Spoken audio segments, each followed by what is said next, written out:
Real families, real farms, real food.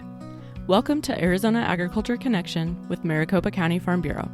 My name is Nicole Clements, Executive Director, and I'll be your host. Maricopa County Farm Bureau is the voice of agriculture in a community that thrives on the dichotomy of urban and rural agriculture operations. This podcast is a home for farmers, ranchers, food lovers, prospective agriculturalists, and those looking to connect the food on their plate with the farm that it came from.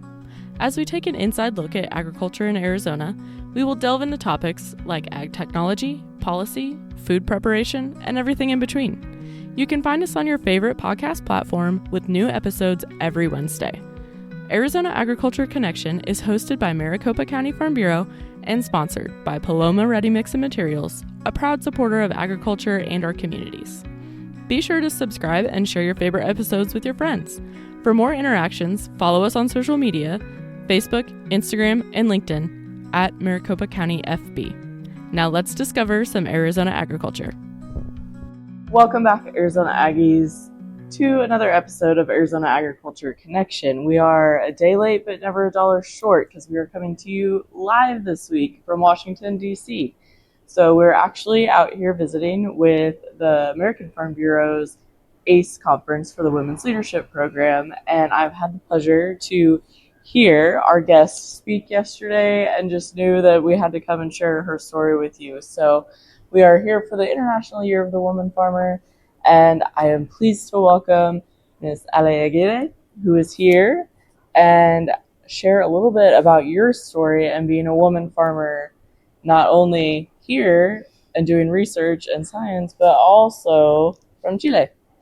Yes. Hi. First of all, thank you for having me here. I'm so flattered to be considered for this important podcast. To be honest, I am a farmer back in Chile. As I mentioned yesterday, I grew organic blueberries that it was export produce. I exported to the U.S., Canada, Asia, and Europe. And I also grew hydrangeas. So not only I grew fruit, but also flowers, which I must say it's my favorite crop. We exported those hydrangeas to several countries, including Russia, that is very far away, and it was quite an experience. This is a family business. We own family farms back in the central zone of Chile in a little small farm town called Coyanco. And we have a family operation there that right now is mostly being grown with alfalfa and some other crops that are for family usage or friends usage or not for export or sale. Alfalfa is our main operation now. And where is that alfalfa crop going? Is that feeding local livestock? Yes, local livestock. Believe it or not, now in Chile, it's like a big trend to have outdoor weddings. So a lot of alfalfa bale, at least the beautiful ones, go to weddings. Yes, but mostly for cattle feed. That's so funny. So alfalfa is actually one of our number one crops where a lot of our listeners are tuning in from in Arizona. So it's very interesting. We're feeding a lot of local dairy farms. Incredible. With our crops and feedlots. But so I want to kind of dive in a little bit. You're joining us here today in Washington, D.C., but actually currently you're in Virginia. Yes. Currently I'm a researcher at Virginia Tech. I'm finishing my Master in Science in Forestry and Natural Resource Economics, and I also have a Bachelor in Science in Agribusiness Management and Finances. And I'm researching for an agricultural project. So it's very funny that my project is in the environmental school, but it's absolutely agricultural. So it's quite of a stretch, but I'm working right now on a project that is called the South Native Seed Project.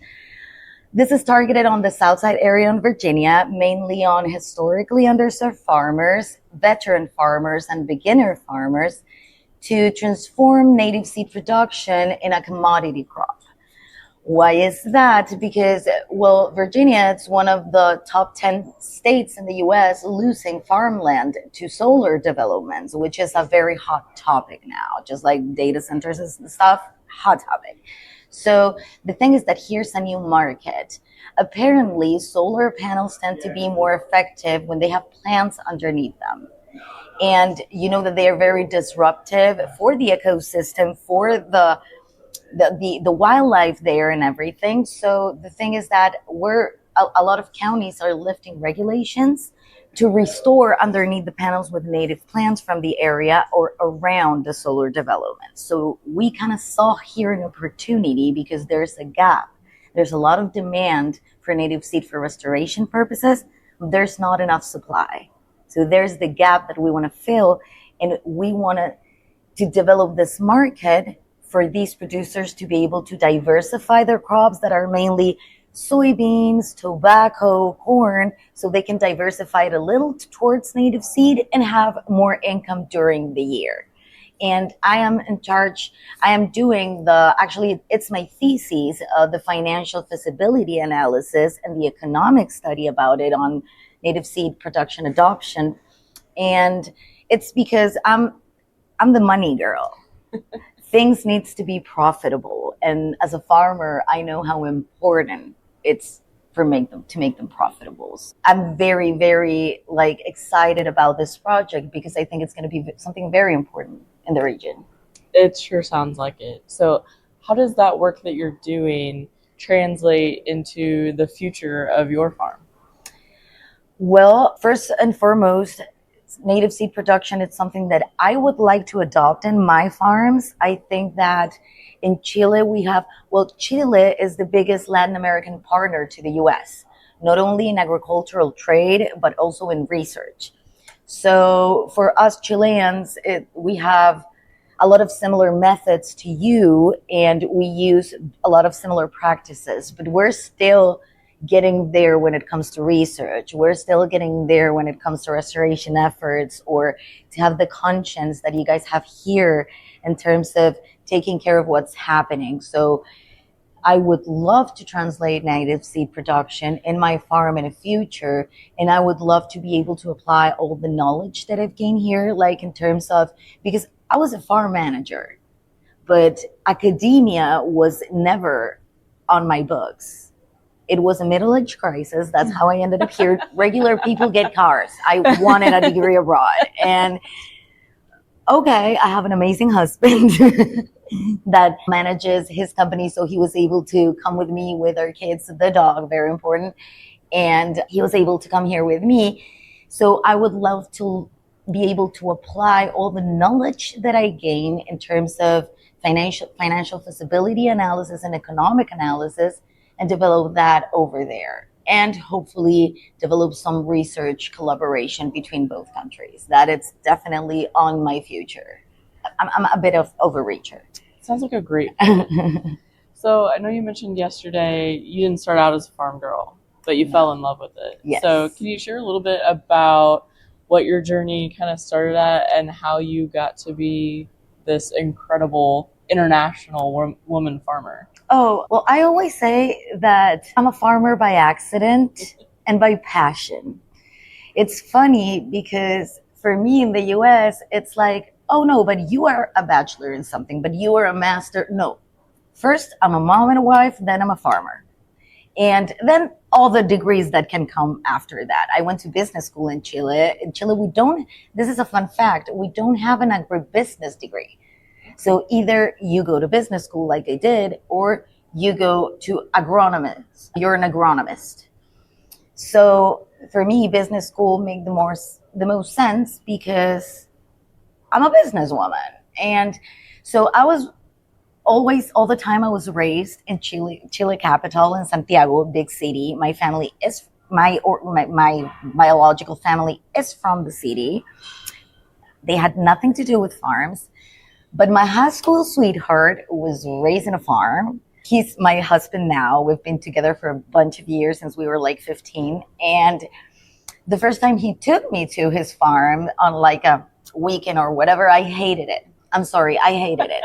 I saw a spider that it was the size of my head. And I was like, honey, I love you. I'm not coming back here again in my life.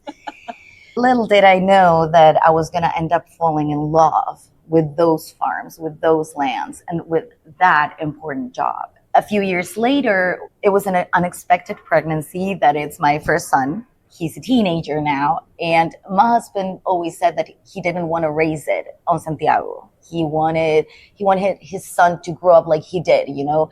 His father was one of the first Chilean exporters of apples to the U.S. And he was a civil engineer, so it kind of runs in the family to do different things than what you're trained for. My husband went to law school. He ended up growing alfalfa. We're a very particular family. And so he wanted our kid to have the childhood that he had, you know, on the tractor, with the horses, with the dogs, you know, running around between the workers. And he wanted that. And for me, it sounded like a perfect childhood. So when I say, okay, we're moving, and I was leaving my beautiful apartment in Vitacura in Santiago, I ended up in a farmhouse. I didn't know what to do. And my mother-in-law, that it's my mentor, and for me, it's like my mom, gave me a call, and she was like, I need help urgently. The person that was working with me for the international audit to be able to export on the blueberry patch just dropped, left, it's not coming back. And I have the audit in 2 months. Oh. If I don't pass it, I don't export. And I was like, okay, and what do you want me to do? I don't know what is a plant. You know, like, I can literally kill a cactus. And she was like, I need you to learn. And I was so, like, it was a new thing. I was bored living in a new place, that it wasn't a very funny place. My neighbors were like 30 cows, so it was not a fun place. I was like, okay, I need to do something, or I'm going to go bananas here. And she taught me everything I knew. And after that first week of training, I fell in love with the operation. I fell in love with the people. I fell in love with the plants, with the process, with how much it took to put a blueberry on your plate. And that's how everything started. Then she had an injury on her spine. So in the middle of the season, I have to take care of the whole farm by myself. We're talking about around 7 tons of blueberries that we exported every year, not even counting the local market. And that's how it started. And I put up my big girl boots, my farmer hat, and I was like, okay, let's do it. And that's how I learned. Do you find that having that mentor really kind of set you up for success? Yes, absolutely. I mean, my mother-in-law and I were the first female producers in the area. And not only that, we were the first organic certified producers. So besides being the crazy ladies, we were the tree huggers. So that definitely shaped something, you know, like, I was told so many times that what I was doing there, I was told by many men, like, I don't need to speak with the secretary, please call the owner. And I was like, so I had to learn. She taught me how to make room in those spaces. She taught me how to earn respect, but no fear.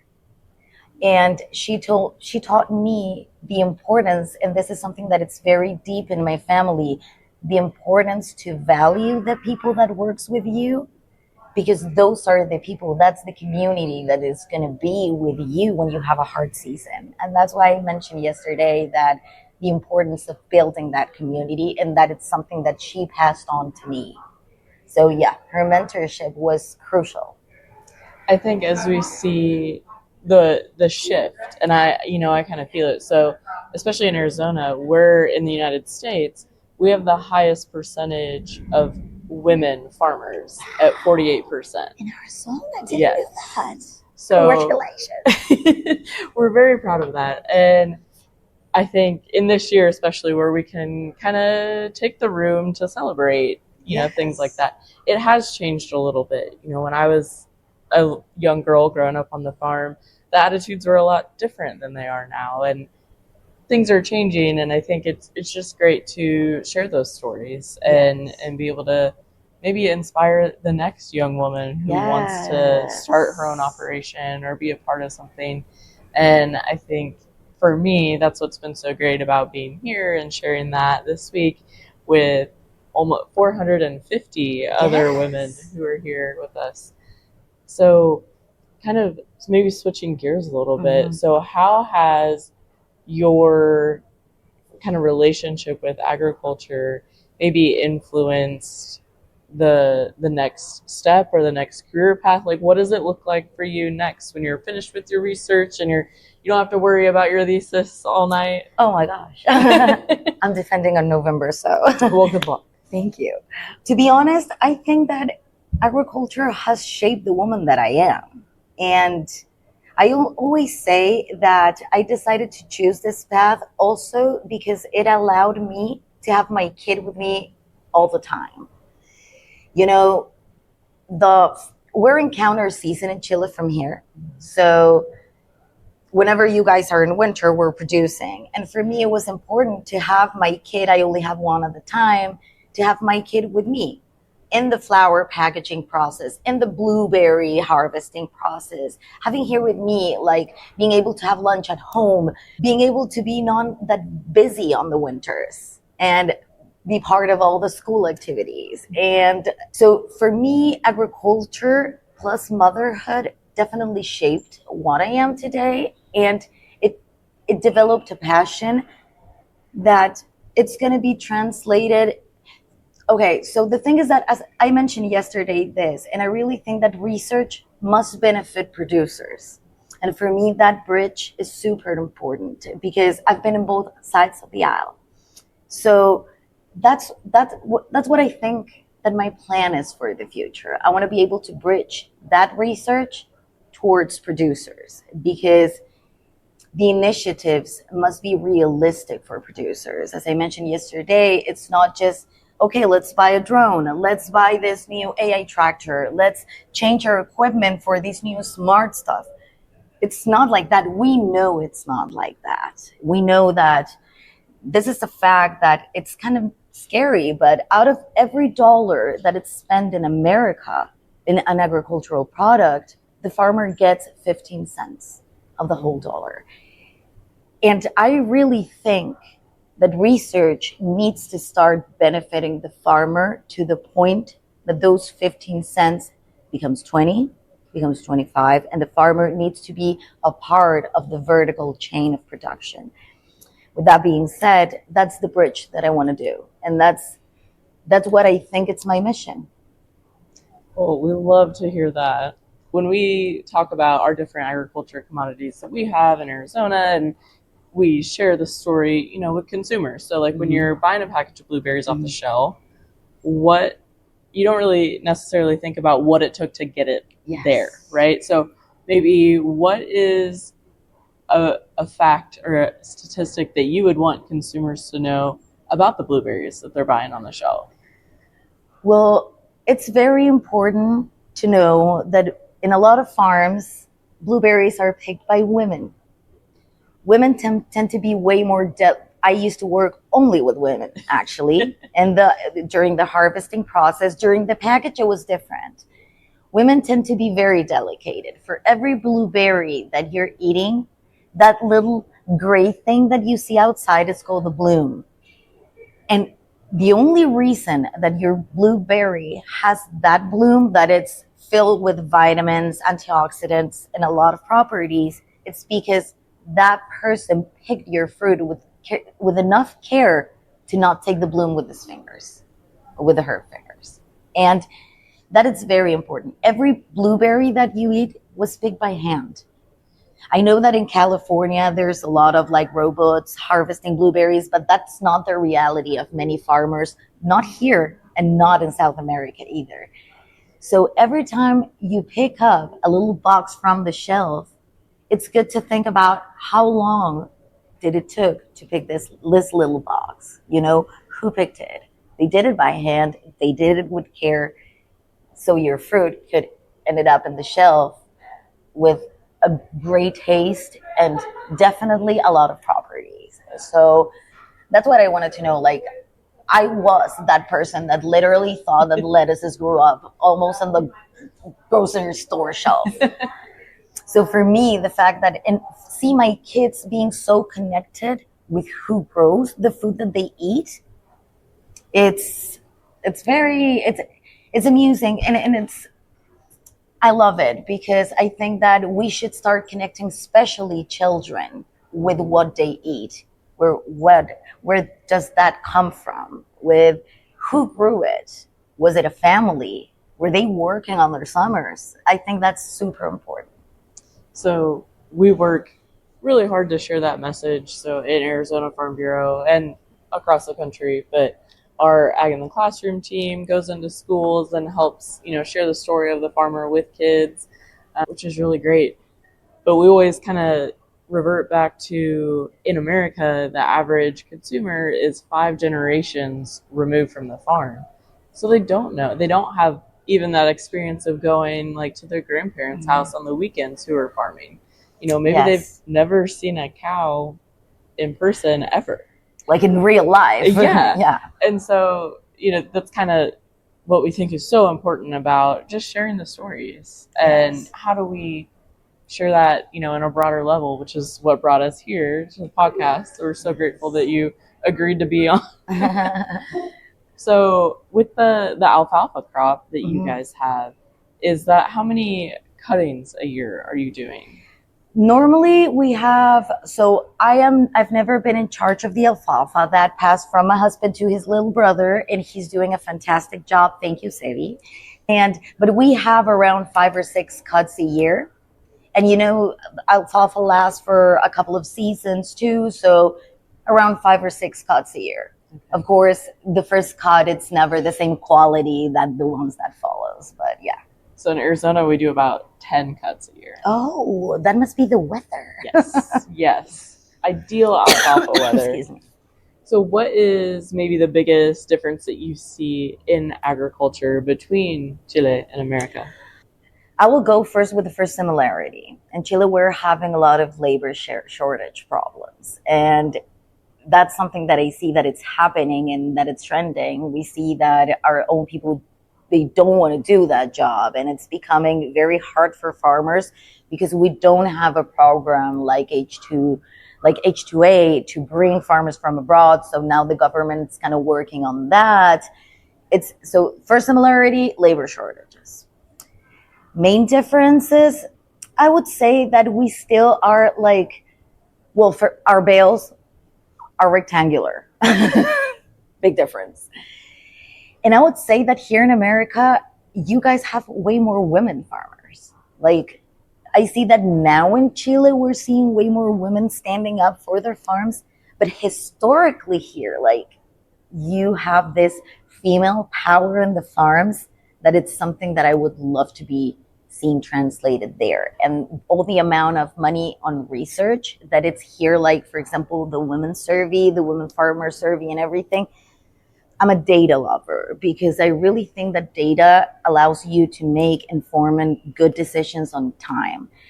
So I would love to we don't have a survey that it's targeted on female producers in Chile.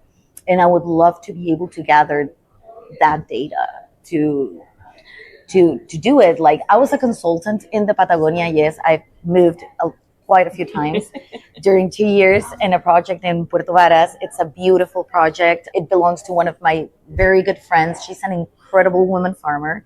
And it's a biointensive regenerative market garden. And just like that project is blooming, a lot of new regenerative market gardens are blooming that belong to women. And that's the data that I would love to see. How are we preparing our female generation to take care of the crops, of the farms, of this? So we are a little behind when we see way more male representation down there than we see here. I think one thing that a lot of maybe women don't think about when they think about maybe having a career in agriculture is, and I think it was mentioned yesterday, but our ability to multitask and be efficient and just do the dang thing. Exactly. I can't ever remember a time when I thought, I don't think I can do that. I'll figure it out. And I'll do it while I'm keeping the books and cleaning the house and taking care of everything. And I think that just ability to handle it is something that women don't feel like is a superpower, but I think it really is. I think it really is. Especially when it comes to agriculture, because we talk all the time about, anyone in agriculture is wearing 10 to 15 different hats a day, right? And who does that better than a woman? And it just logistically, it's just having a knack for something. And I really hope that more women see your story and others and say, yeah, I really can do that. And you know what? For me, when I got pregnant with my first kid, a lot of people was like, you just ruined your career. Like, I was in business school. I was about to start an internship that I have been offered in Microsoft. It was like the dream. And I got pregnant. And that's when we decided to move to the farms. And for me, it never destroyed my career. It built it. It built it because being a farmer allowed me to work with my kid on the back, to work with my kid sitting with me and teaching him how to prepare the flower stems to be packed to go to different countries very far away. I think that, as you say, women can wear many, many hats. And I think that the empathy that we are able to feel, not only with the people that works with us, but also with the crops that we're growing, with the nature that's surrounding our operations. We're kind of normally used to manage a budget in the house.